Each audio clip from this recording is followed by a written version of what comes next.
What's up, y'all? Trent here with GMO Productions. I'm here with MASSAKRD. Everybody introduce yourselves. Hello, Kali. What's up? I'm Trent. What's up? I'm Mello. I'm Emil. I'm Zach. Hell yeah. These are some of my favorite local homies that are in one of the best local bands here in Warner Robins. Probably the best. Even better than my band, in my opinion. Better than anything else I could imagine. And I don't care. They can act how they want to act. That's the truth, 1,000%. I just want to hear from y'all's mouths first. Who asked who to be in the band first? Where did it start? Man, That's a long chain of events. that's kind of a loaded question because me, Emil, and Zach were all in a band prior to this, and we kind of just came up with it after some members left. That's what's up. I've never seen Emil before, so he was the one that I didn't know about beforehand. So for him to be in a band with you, what band was that? Ghost Gate, is that what it was called? We never Yeah. did anything. It was more like in the works. Oh, okay. I was gonna say that makes more sense because I'd never heard of anything behind that name. Or that's cool that it turned into something badass as fuck, though.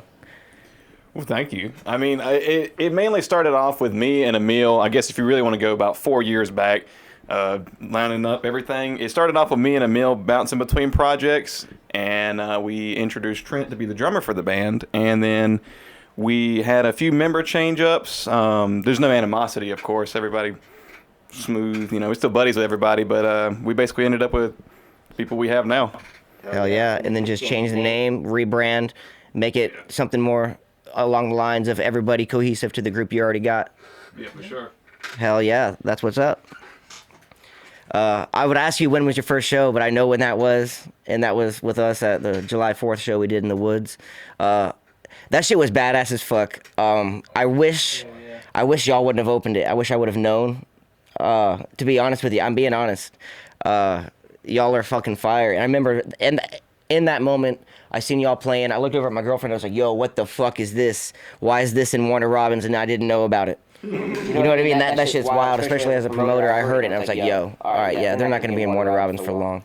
Well, I mean, really, we were surprised by actually just the way everybody turned out there. We're surprised. We didn't know what to expect. Yeah, we had like 76 people in the woods in Roberta.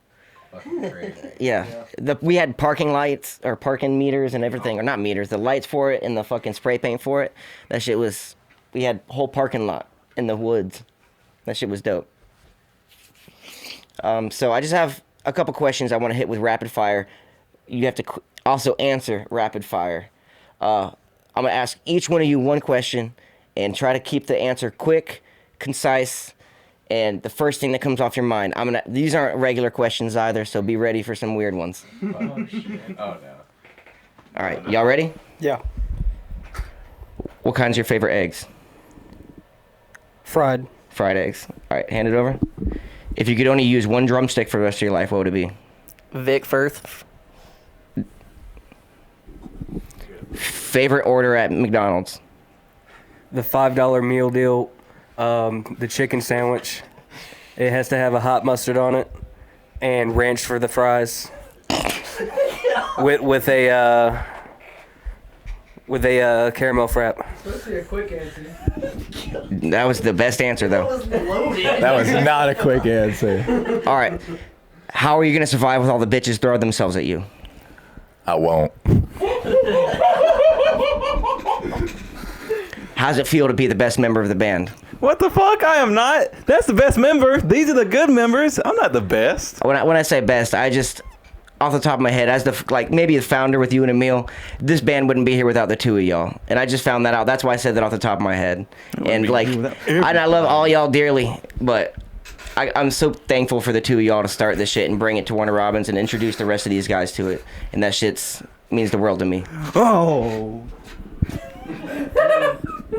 Take it back. I hate this mic stand. That shit falling on me constantly. So I'm gonna be sitting here just holding that shit up like this, but it works out. Like that time. It looks like that time I had to hold on Trent's fucking Looks like Trent after a fucking aftershock. Yeah, but Yeah. that was because y'all broke it. Yeah. Y'all are the ones that fell into it, Dakota. What's been haymaker.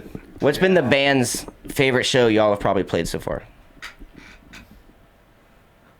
Honestly, Of Ancients. you talking culture shock? Code? Mine was definitely Terror Fest. We had the biggest turnout at that show. I've ended up being super sad that I wasn't there for that event. That's the only GMO Productions event I wasn't attending. Our set was violent. We saw some people get fucked up. Dude, Yeah. They got hurt. I had this idea the other day, and I was gonna do it for my band, but like none of my bands are doing anything right now. It's hard for me to get shit for Derailer moving the way I needed to. We need to get y'all a fucking aluminum trash can and just bring that shit to shows with y'all, and I'll fucking sit there and I'll throw that bitch around and bang people with it. Yeah, dude. Well, go get a box spring, throw it in that bitch. What you do is we get we go to Walmart. Go to Walmart, get a brand new one, throw a bunch of MASSAKRD stickers on it, throw some GMO production stickers on it, local band stickers pretty much, and take the lid. Y'all can take the lid off of it, sign the lid, and sell it at your merch table. The lid, Patrick, the lid. The lid. The lid. Yeah, but no, Terror Fest was pretty crazy. Shout out Brandon from First One Dies. I think he sprained his knuckle or something. Wailed somebody in their shit. Yeah, or We his went up wrist. to him after the fact. We were like, "What happened?" He said, "Your pit." I saw some girl's head hit the fucking front PA. That shit was nasty. I was like, oh shit. If you were to put a number on the amount of people that were there for that show for y'all set, Oh fuck. 60. and the or not boiler room, what is it? Yeah, for your Hour set. set, yeah. Yeah, I I'd say mean a solid that was six. that was at Maybe a little bit more. that was at Furnace 41. So we were playing on that the pit stage. Yeah, the pit The stage. pit stage. Oh yeah. Oh yeah, that's so right. there was a decent amount. I said there was probably 60 people there. So That's what's up. I just want to see as many people see y'all as possible. That's like my goal for the foreseeable future is to push y'all as much as humanly possible. Just because honestly, yeah, every show we've played has been pretty fucking decent. Yeah. that's the move, dude. Yeah. That's the move. What in your everyday lives, what keeps you motivated to stay together and to keep things moving? Because I know I'm in multiple bands. I run a business. I do fucking podcasts. I do all these different things. My phone ringing all the time. How do y'all keep it together and are able to be one concise unit and move forward? Communication. I mean, That's all it's been. We really make sure to kind of like balance out all the work that we have to do and make sure everybody's on the same page. So we're always like talking things out. We're all real buddy with each other. We can just kind of be ourselves and not have to worry about anyone being like a judgy asshole or somebody. Nobody's a dick, Everybody's nice to each other. We're all having a good time. Bullshit, Yeah. we're all dickheads. Oh yeah, whatever. I mean, Yeah, whatever. I know how group chats can be though, but we're just really chill with each other. We know. I mean, that's the best thing, especially with there's 5 of y'all. So like, and I'm trying to make Derailer a 3-piece if possible. That's like my crew d'etat or whatever the fuck they call it. Cause So would you like play guitar? play guitar and do vocals at the same time. Yeah. That's a difficult thing, man. I've been A good playing, thing it's caveman riffs, dude. Like I've been playing for 15 years and I still can't even think about what I'm gonna try to say and play versus actually saying it and playing, and it fucks me up every single time. every time I sit down to play through a Derailer song, because I have 3 of them now. Just one's released, of course, but I have 3 of them now. And anytime I go to like practice or whatever, I'm not like screaming my head off or anything, but I can kind of get through them. It depends on what parts, and if I can get me to do some of the parts, get a bass player to do like the lows while I do the highs, and then let the drummer do their thing. That's what I want to do, because less people, less schedules. People, I have to like get all together and get all these people at the one place at the one time. You know what I mean? That's ideal for me, because that's the biggest thing with Give Me Oblivion right now. It's so hard for us to get. Scheduling can definitely be difficult. We've run into that a little bit ourselves. We usually practice same day every week, and we really have to use that time and pick and choose what we want to do for that day, whether it be writing, practicing our set, working on logistics, or whatever the case may be. But we really have to pick and choose because there's only so much you can say in a group chat, and I feel like it gets across a little bit more easier if you're sitting in front of somebody saying it. For sure. Like meetings, like little team meetings along everybody. That's like right. after practice, yeah, we sat there, we ran through the set once or twice or whatever, and we jammed for 30 minutes afterwards. But then you got to put the instruments down. And like, I know some of our members, they smoke cigarettes, so we all go outside, you know what I mean? And in that moment, instead of just sitting there shooting the shit about random shit, you need to put an hour aside for your band and be like, all right, this is what we got scheduling going out wise. This is what we have to all pay for as a unit. You know what I mean? How much did we make at that last show? Can we put it towards merch? Can we put it towards a video? Can we put it towards this like other outside like thing that's coming in to help push you guys in a better direction? You know what I mean? Well, that's something we've also been working really hard on is we treat this like a business. It's like, it's very passionate for us to do this, but we're all super serious and super emotionally like attached to this. So we all Much so. try to be as very professional and keep everything as tight together as we can, whether it be finances, merch, decision making, all that kind of stuff. It's basically a business. It's like, yeah, it's a band and we love doing this, but at the same time, this is an investment in a lot of different ways. You know, it's money investment, a time investment. There's a lot of dedication. You know, it's very stressful. It's not all just fun and games. So For sure. For us, it's I would say every one of us is looking at it more of a business than we are, I guess, a band. It's like we're glorified T-shirt salesmen, as we like to say. At this point, we're T-shirt salesmen. We're content creators. We're fucking internet personalities. Like, I'm at the point where I've looked up more research into promoting for Instagram and Facebook and all these different things that it just makes me feel like it's a fourth job that I have now. You know what I mean? I mean, it is, but it just adds up and adds up. And as a band, you have to sit there and you have to make reels and you have to make these like funny videos to get people's attention. And it's not even because they like your music, it's because they think you're funny and they click on that one thing and then, oh yeah, the music's cool, I'm gonna go listen to it now. You know what I mean? You have to have more than just the music behind it to have any sort of like draw nowadays, is what it feels like to me on my side. Actually, I kind of ran into that situation myself. I've been watching this dude on TikTok for like a year now. I don't know if you've all ever heard of Goob Smooch. No. He does these funny little drawings and he does voiceovers for them and they're hilarious. And I've been watching them forever. And then one day he just decides to post a video of him playing guitar and he's like, oh, by the way, this is a new single that we just dropped. I'm like, wait, he's in a band? And I look up the band. They're Cheerleader Roadkill. They're great. That sounds fire. That sounds awesome, dude. And you're right. I mean, that is a lot of the way of promoting yourself is through other means other than just the music. Yeah, for sure. Since I just got laid off recently, I'm in the mindset of money. I'm trying to, like, I hate to say it on a fucking podcast, but I'm trying to monetize the fuck out of my life. Everything I can, because I want GMO Productions to be able to keep putting on shows, not even just metal shows, but anything I possibly can, and me have the time to do it. Because, like, there's me, Pat, and, like, 3-4 other people behind the scenes that are, like a street team that help out and do things. But when it comes down to brass tacks, me and Pat have to, like, A-OK every single thing that comes across, like, the GMO board. And, like, I made a post, like, 2 days ago about me being laid off. And now my phone doesn't stop fucking ringing. In a good way. In a good way now. And I'm just getting offers from different places and different things, trying to make what I can out of the scene and bring it to other places and do what I can. Y'all laugh. You can't see it on the screen, but we got a big old TV, and that shit's got different photos going across it. We got. Did y'all see one of y'all's? Yeah. I try to be fancy and put their fucking photos up and make them feel special. Because whenever we record with a band, we do that too. If they have their, as you can see, the drum set set up here, and we've recorded all the Derailer stuff.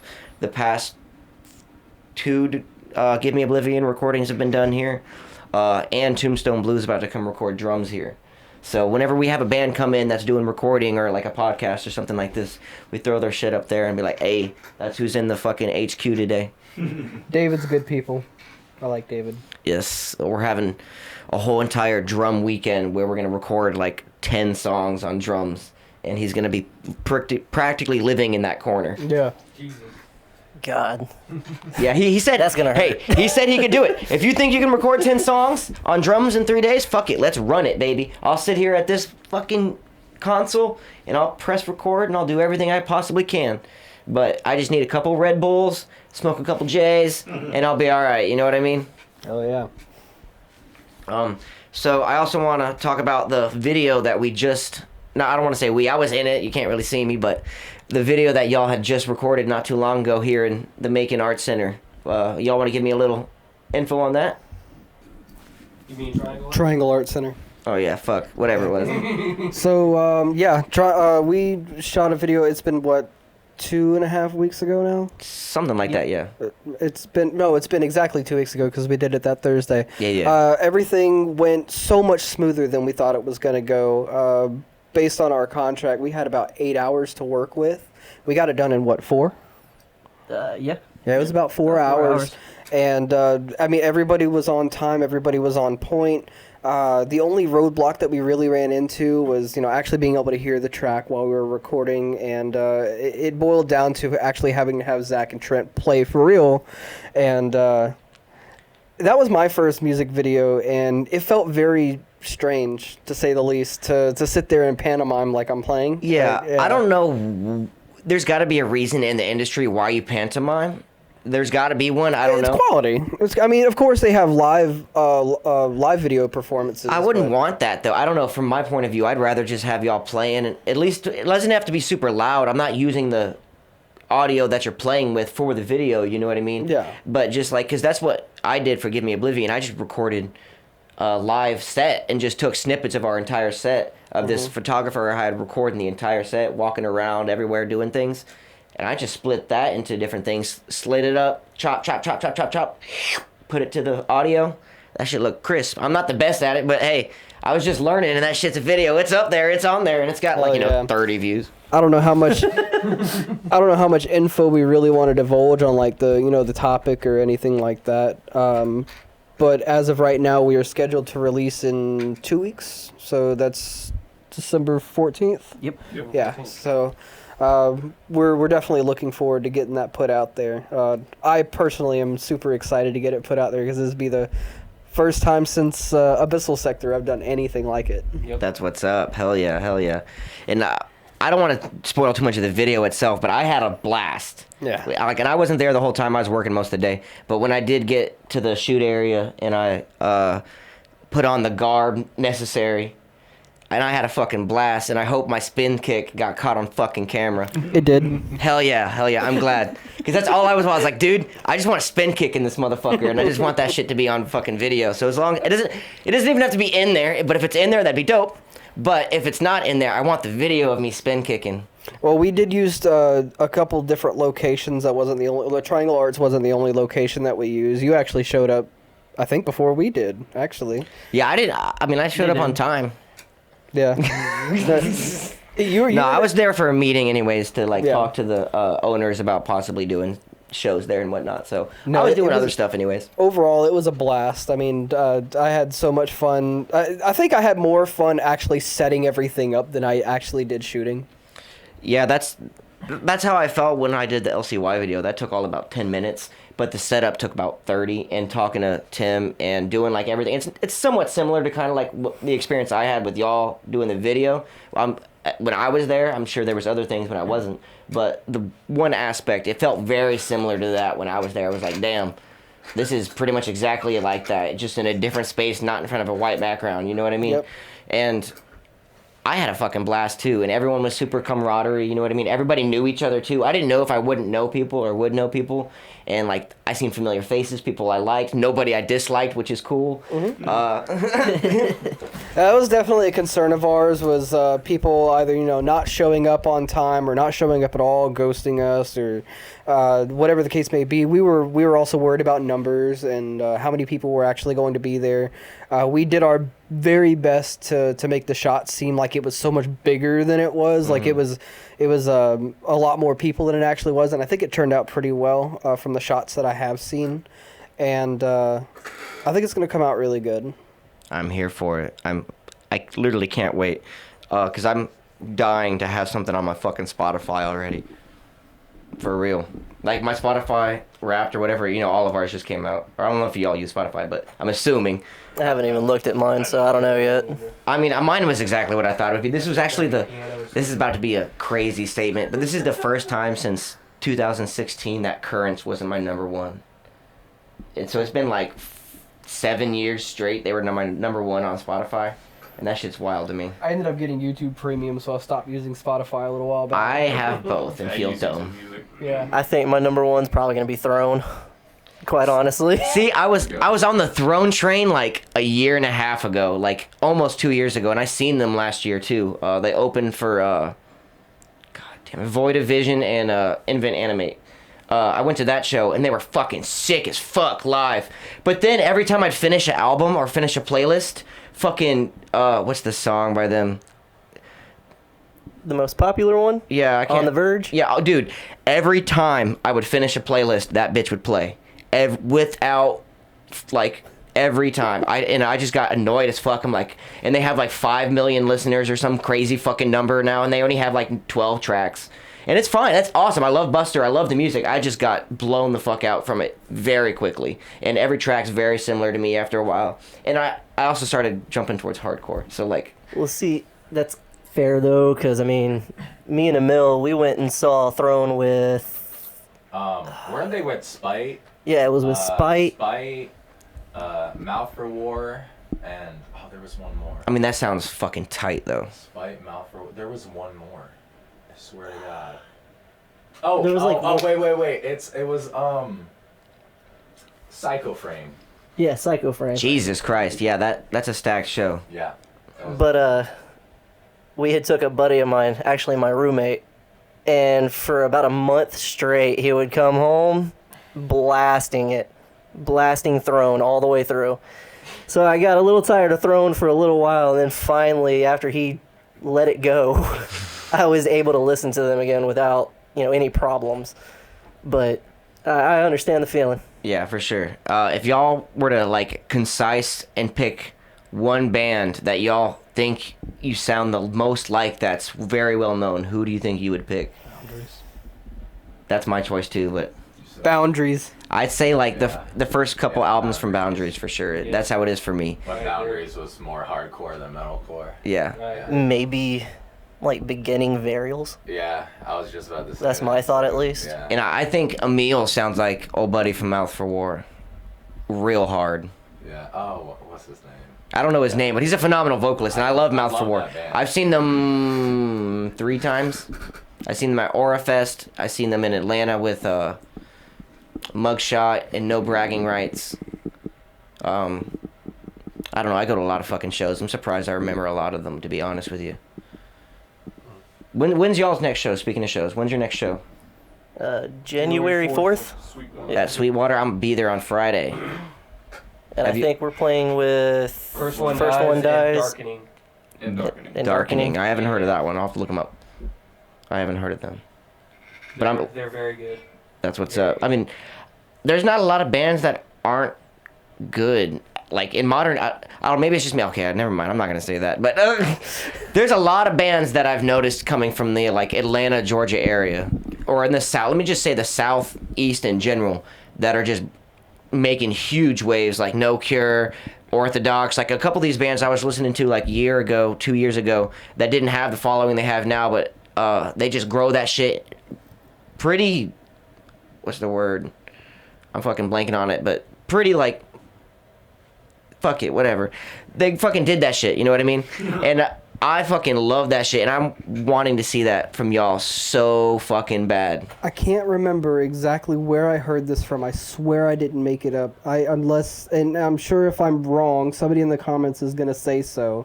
But I have heard that Darkening is actually made up of members of both Chariot and Norma Jean. Yeah, Really? I'm a member of, it was in the Chariot and Origin. Then yeah, they're probably a good band. I seen Norma Jean at fucking Furnace Fest a couple months back, and Josh Scoggins went up on stage to do the big song. I'm not gonna sit here in front with you. I'm not the biggest Norma Jean fan, but I became one when I seen that shit live. That shit, We've already submitted our application for Furnace Fest. Yeah, dude, I submitted one for Give Me Oblivion and Derailer too, and Derailer's not even a fucking band right now. I don't like, I just have. It's one of Aura Fest is a big one I want to get on too, but I didn't really know about Furnace Fest until my girlfriend bought the tickets. Was like, hey, we're going to this, and I was like, oh, okay. It's a pretty big event. Oh, it was fucking huge. 3 days. It was fun as fuck. It was like a money pit, but it was fun as fuck. And all I could think of is like, damn, we can do this in Macon, you know? Like, you know where they do the Cherry Blossom Festival every year in Macon? I played that a few years back. Okay, do that at a different time, but make it a music festival instead of like whatever it is. Yeah. I'll make it a metal festival. I don't give a fuck. But I want to do it in Macon so bad. It's like almost my top priority at this point because of where I'm at with GMO, where I'm at with like my day job kind of vibe. We doing this motherfucking thing. And if I can do it, y'all gonna be one of the first bands I hit up to headline that shit because it's gonna be all local headliners. So, okay. We'll be down. Shit. What were you about to say? So that begs the question. You touched on the subject a minute ago, and this is actually a question for you. You mentioned that you were willing to do other genres as well as GMO, going to branch out into other genres and I can't speak today. Do shows for other genres as well, mixed genres, that kind of thing? Yes, very much so. I'm actually in the talks with a tour package that wants to come through that is not metal whatsoever. Okay. I'm working on like, I guess metal's a big genre, okay? But I'd say like the soft core version of metal, I don't even know what that fucking would be anymore. Like easy core or something? I don't know. Well, I'm also just subjective. Casual metal. Because I like slam and brutal shit, you know what I mean? So I don't... Melloncore. Mellowcore, bro. Mellowcore. Yeah. But so I don't really know what to call it, but there's a show out that's not announced yet coming in March that it is a metal show technically speaking, but it's on the lighter side. And it's I'd say not even pop punk, but like more ambient, like gent, clean singing, like not exactly like Tesseract, but more on that side. Okay. Compared to like... I love Tesseract. Yeah, I mean, so do I. Shit. Yeah, dude, you want to be on that shit? No. Well, it's actually a 3-band tour package, and it's going to be at Friends. And I'm... In the modern day, I'm having an issue with, like, attendance being lasting throughout the entire show. Where one band plays that everyone came for and they leave, which is like, I get it, whatever. So I'm going to start cutting back how many bands there are until I can get people to stay at these motherfuckers. Because I'll have 4 or 5 bands and people only watching 3 of them. Or I can have 3 bands and have them watch all of them. Have it start at 9 and it goes till 12 still where people are coming in. Because at Friends specifically, people come in all throughout the night. If I let the door stay on and there's still bands playing, it's either make it to where there's 6 bands but 3 of them don't get seen, or I can have 3 bands start at 9 and they can run till 12. All the bands get a decent payout. They play to actual fucking people, not just me and the rest of the bands. You know what I mean? Y'all see it. I go hard as fuck for all the bands. I don't give a fuck. I go sit there, run the sound. Once they're good, I'm in there throwing fucking hands like everybody else. Well, you got so much energy, dude. Yeah, legit. It's the Red Bulls, bro. Well, honestly, that's... Sponsored by Red Bull. So, honestly, that is actually... Sponsor me, Red Bull. Honestly, that's why we preach so hard to support the local scene. Stay for every band. You don't know what you're going to find. Exactly. You don't know if you're going to like someone until you stay and listen. And the way I try to do shows is, like, really only one. I wanted to make it to where there's only one local band. And the way I was making it to where local bands were opening, but everyone's kind of been telling me, like, nah, let them motherfuckers headline. So anytime there's a tour package coming through, I'm going to be like, hey, yeah, look, y'all can play this, but the headliners are going to be the local dudes because they're kick-ass as fuck, and they're going to pull most of the crowd. Like, if it's a bigger band on the tour package, you know what I mean? Yeah, they'll pull people. But some of these other tour packages, I had to look up the bands, you know what I mean? I don't know them. And I listen to a lot of shit. So if I get sent your stuff and I don't know who your band is, no offense to you, it's not big enough to draw in my city. I'm in a smaller, compact city in Warner Robins. If it was Macon or Atlanta, that'd be different. But I'm going to push it to where, let's say, blah, blah comes through. They pull blah, blah amount of numbers. That's dope. I can have y'all play right before them. You know what I mean? Do something along those lines and make it to where it's not the same bands every fucking month. it's not the same reoccurring bullshit that people don't want to pay for, don't want to come out and support. If it's something new every time, new genres, new different kinds of shows, not even just like music shows, but like I'm thinking about doing a motherfucking game show, bro. Like I want to do all sorts of shit. Like I got the time to do it, and I got the brains and the mindset. I don't give a fuck, my G. I don't give a fuck. Sorry for the cursing, everybody, but it's how I be. You said a bad word. I said the bad words. Sorry for cussing. Demonetized. No, it's been long enough. I think I cussed within the first 3 minutes. We were fucked from the beginning, so it's all right. I'm not worried about monetization from the podcast visually. It'll be fine. I just need the people to know what we're bringing to them. You know what I mean? And y'all is that. Y'all are the shit. And I want y'all to succeed the most possible. Is there anything y'all want to say before we get out of here? Check out our music video December 14th.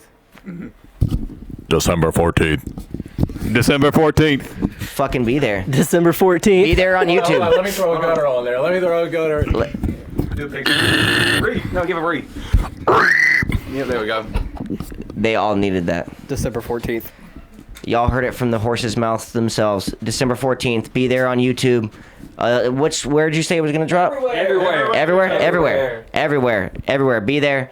Be square, you motherfuckers. And once again, this is GMO Productions, Trent Chase on the GMO Podcast. This has been MASSAKRD. Thank y'all so much.